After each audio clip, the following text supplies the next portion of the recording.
ou bonsoir, bienvenue dans la 12e émission de la saison 2 des Visages de la recherche, des hommes et des femmes passionnés, créatifs, mais méthodiques, qui cherchent à comprendre ce qui nous échappe encore et dans tous les domaines. Denis Lafontaine, bonjour. Bonjour, bonjour. Ou bonsoir, vous êtes directeur de recherche FNRS en biologie moléculaire de l'ARN à l'ULB. Et enfant, je pense que vous étiez déjà branché sur l'infiniment petit. Tout à fait. Donc c'est vrai que j'étais passionné dès le plus jeune âge. Oui. Je crois que j'ai reçu mon premier microscope vers l'âge de 10 ans. Donc c'était bien sûr un jouet, mais quand même déjà performant. Et donc je pense que j'ai toujours été attiré par la nature et par les choses du vivant. Quel est le premier souvenir que vous avez vu au microscope? Alors je crois que c'était le bulbe d'un cheveu, en fait, tout simplement. C'est assez impressionnant. Donc voilà. Alors, bon, vous avez fait plein d'études, évidemment. Vous avez fait une sorte de boucle européenne dans les universités, d'Édimbourg en Allemagne, et puis finalement à l'ULB. Donc j'ai commencé à Namur, où j'ai fait mes études en biologie et puis en biologie moléculaire. C'est là que j'ai entamé ma thèse de doctorat, avec une bourse du FRIA, qui s'appelait l'IRSIA à l'époque. Et puis j'ai terminé ma thèse de doctorat à l'EMBL, donc à Heidelberg, donc c'est le laboratoire de biologie moléculaire européen. C'est là que j'ai vraiment découvert le ribosome de façon très approfondie. Et l'équipe s'est relocalisée en Écosse à Édimbourg, et j'ai suivi l'équipe. Oui, et je suis resté en Grande-Bretagne pendant une dizaine d'années, avant de revenir en 2001. En Belgique avec un mandat de chercheur qualifié au FNRS. Alors bon, l'ADN de votre recherche, sans jeu de mots, c'est l'ARN et le ribosome. Oui, tout à fait.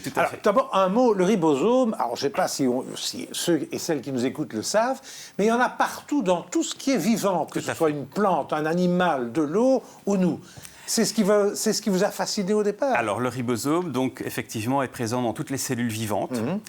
Et on peut le définir comme une petite machine, donc une nanomachine, faite de différentes pièces. Il y a 84 pièces chez nous dans les cellules humaines. Et cette machine va être responsable de la fabrication de toutes nos protéines. Donc c'est vraiment une machine très importante pour la cellule, puisqu'elle fabrique toutes nos protéines. Et bon, on sait tous que les protéines sont importantes. Vous avez une comparaison d'ailleurs pour le ribosome. Souvent, je compare le ribosome à une voiture, dans le sens que dans une voiture, il y a pas mal de pièces qu'il faut assembler de façon très précise. Et effectivement, si on regarde des cellules très simples comme les bactéries, ou des cellules plus complexes comme les levures ou éventuellement même les cellules humaines, eh bien on va retrouver des ribosomes, mais ces ribosomes vont devenir de plus en plus complexes, de plus en plus sophistiqués. Leur taille va augmenter. Mais c'est un peu comme pour une voiture. Donc il y a des petites voitures dans les bactéries, des plus grosses voitures dans les levures et des voitures encore plus grosses dans les cellules humaines. Mais le principe reste le même. C'est-à-dire qu'on a un châssis, un volant et 4 roues. Donc si on regarde un ribosome de bactérie ou un ribosome humain, mais en fait on a exactement le même, alors on dit en anglais blueprint, donc c'est vraiment le même schéma de fonctionnement du ribosome. Mais il faut aussi des ouvriers, c'est-à-dire des facteurs d'assemblage. Et ça se fait dans une usine, le nucléole. Voilà. Donc, dans le laboratoire, on étudie principalement le ribosome et comment ce ribosome est fabriqué. Donc, comment ces 84 pièces sont assemblées de façon très précise.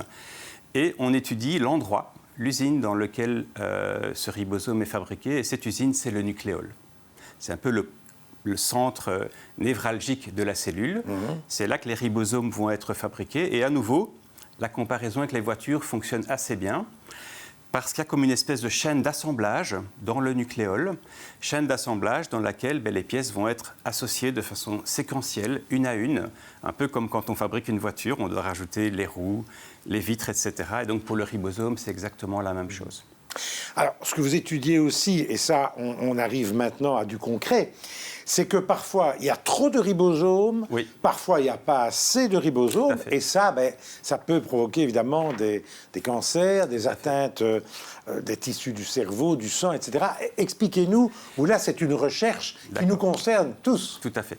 Donc, en fait, on s'intéresse aux mécanismes fondamentaux de la fabrication du ribosome, et on s'intéresse à l'usine, donc le nucléole, responsable de cette fabrication. Mais finalement, ce qui nous intéresse, c'est de comprendre qu'est-ce qui se passe quand le ribosome n'est pas bien fabriqué. Et donc là, il y a deux grands scénarios.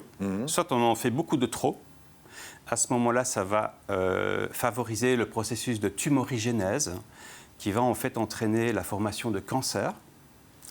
Ça, c'est une possibilité. Et de l'autre côté du spectre, quand on ne fait pas assez de ribosomes, on va en fait attraper des maladies qu'on appelle des ribosomopathies. Donc, c'est un terme assez récent qui a été défini il y a 4-5 ans. Oula, oui, c'est très récent. Et donc, ces ribosomopathies sont des maladies causées par des problèmes de fabrication du ribosome. Là, on n'en a pas assez.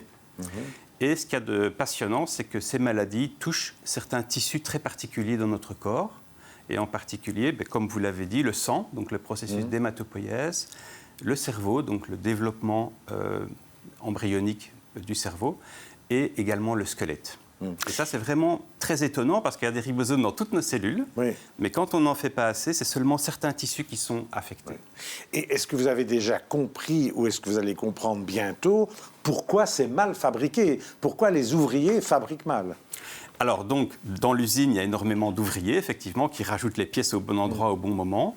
Et quand ces ouvriers ne fonctionnent pas bien, par exemple, s'ils ont un bras cassé, ils ne vont pas arriver à mettre convenablement la pièce au bon moment, au bon endroit sur le ribosome. À ce moment-là, le ribosome va être défectueux et on va attraper une ribosomopathie. Et ça, c'est précisément ce qu'on étudie dans mon laboratoire. On a caractérisé dans le passé des dizaines, voire des centaines de facteurs d'assemblage, donc les fameux ouvriers. Et maintenant, on caractérise les variants, donc les mutants dans ces facteurs d'assemblage. Et très fréquemment, on est contacté par des médecins qui nous contactent avec un patient qui est dans leur cabinet pour lequel ils ont séquencé le génome et ils ont trouvé une mutation dans un facteur d'assemblage. Ils nous appellent et ils nous demandent, voilà, on a un patient ici qui a un facteur d'assemblage défectueux. Est-ce que vous pouvez nous aider à caractériser la biogénèse du ribosome dans ce patient et essayer de comprendre la maladie dont le patient souffre? Belle collaboration entre le fondamental et le clinique. Tout à fait. Alors, au fond, le but, c'est d'arriver à des médicaments, c'est-à-dire des médicaments qui pourraient remédier au mauvais assemblage. Et parfois, vous arrivez à utiliser des médicaments existants, mais pour une autre maladie. Tout à fait. Alors là, il y a deux choses. D'abord, ce que je voudrais faire, c'est vous donner un exemple d'une maladie du sang qui s'appelle la Diamond-Blackfan anemia. Donc, c'est une anémie. Donc, c'est une maladie dans laquelle les patients ne peuvent pas fabriquer de globules rouges. Et cette maladie est causée par une mutation dans un composant du ribosome. Ce composant, on l'a bien identifié et avec une équipe madrilène en Espagne, on a en fait déjà produit un médicament sous la forme d'un virus, un lentivirus, qui va permettre la réexpression du gène endommagé dans les cellules de patients. Et dans ce cas-là, on a obtenu la Orphan Drug Designation, donc c'est en fait un label européen équivalent au FDA américain qui nous permet d'utiliser ce médicament dans les patients pour corriger la mutation. Et là, vous allez plus vite, parce qu'il a déjà été testé. Voilà, alors, dans ce cas, on va commencer les essais cliniques prochainement. Oui, c'est ça. Alors, ce à quoi vous faisiez allusion, donc la réutilisation de médicaments déjà enregistrés, ça, c'est quelque chose qui est très intéressant aussi pour nous. Donc, dans ce cas-là, ce qu'on a fait, c'est qu'on a réalisé des criblages à haut débit. Donc, on teste des milliers de molécules différentes et on essaie d'identifier des molécules qui corrigent des défauts de biogénèse du ribosome. Et on a trouvé des candidats. Et par chance, certaines des molécules, en fait, étaient déjà enregistrées pour d'autres indications. Donc, elles ont déjà le label FDA.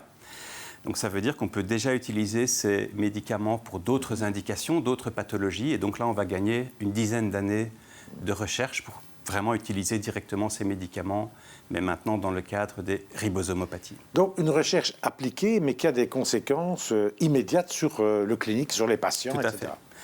Alors, vous parcourez aussi le monde, hein, vous avez des collaborateurs dans le monde entier. Alors, vous m'avez dit des collaborateurs chinois. Est-ce qu'aujourd'hui, dans un climat géopolitique qui n'est pas évident, vous vous méfiez, vous vous regardez en chien de faïence, ou au contraire, cette recherche se fait vraiment au-delà des clichés politiques? Déjà, ce que je voudrais dire, c'est qu'on a la chance, l'énorme chance d'avoir des collaborateurs brillants à travers le monde, aussi bien aux États-Unis qu'en Europe, bien sûr, en Australie et aussi en Chine. Alors, les collaborateurs en Chine, ça, c'est plus récent, ça date d'à peu près 2 ans. Et c'est tout près de Beijing, à Tianjin, qui est une petite ville chinoise de 16 millions d'habitants. Donc, évidemment, à l'échelle chinoise, c'est une petite ville. Effectivement, la première fois qu'on s'est rendu là-bas, on ne savait pas très bien à quoi s'attendre. Donc, on avait sans doute un peu d'a priori. Mais finalement, on s'est rendu compte, en discutant avec les médecins sur place et les patients, on fait tous le même travail. Donc on essaie tous de faire le mieux qu'on peut avec les ressources qu'on a pour aider les patients. Et donc je pense que très rapidement, tous ces a priori disparaissent et qu'on collabore de façon très heureuse avec tous les chercheurs dans le monde sans aucune distinction, quelle que soit leur nationalité ou leur idéologie. Est-ce qu'il y a un lieu particulier qui vous inspire pour trouver vos idées ou pas ? Alors, je suis très fan du Japon, donc j'ai une fascination pour le Japon, où je me rends régulièrement, j'essaie de m'y rendre chaque année. D'ailleurs, j'apprends le japonais tous les jours, je commence ma journée par ça tous les matins. Et donc, la première fois que je me suis rendu au Japon, c'était très rafraîchissant pour moi, parce qu'on se retrouve dans un environnement dans lequel on ne comprend rien. Et ça vous a donné des idées de recherche? On ne sait rien lire, on ne comprend rien, on entend des choses qu'on ne comprend pas. Donc forcément, c'est très rafraîchissant et ça nous permet de nous recentrer et de penser à des choses peut-être plus fondamentales. Et donc certainement pour un chercheur, c'est le genre d'environnement qui est très intéressant. Est-ce que comme beaucoup de chercheurs, vous courez après des fonds, de l'argent? Alors ça, bien sûr, c'est toujours le nerf de la guerre. Certainement que je ne vais pas être très original à ce sujet, mais effectivement, on est toujours à la recherche de financement. On est bien sûr soutenu par le Fonds national de la recherche scientifique. On dispose aussi de financement européen, heureusement. Donc, mais c'est toujours un peu le point délicat, c'est de poursuivre notre travail. Et ce que je peux dire, c'est qu'il n'y a jamais rien d'acquis, en fait. Le travail est toujours à remettre tous les jours en question et en termes de financement, on est toujours limité par rapport à ce qu'on voudrait faire. Merci en tout cas. Comment on dit merci en japonais? Arigato gozaimasu. Eh bien, arigato gozaimasu d'avoir été mon invité. Avec plaisir. On se retrouve après la pause avec Françoise Smets, qui est la présidente du FNRS et aussi la rectrice du CELouvain. À tout de suite.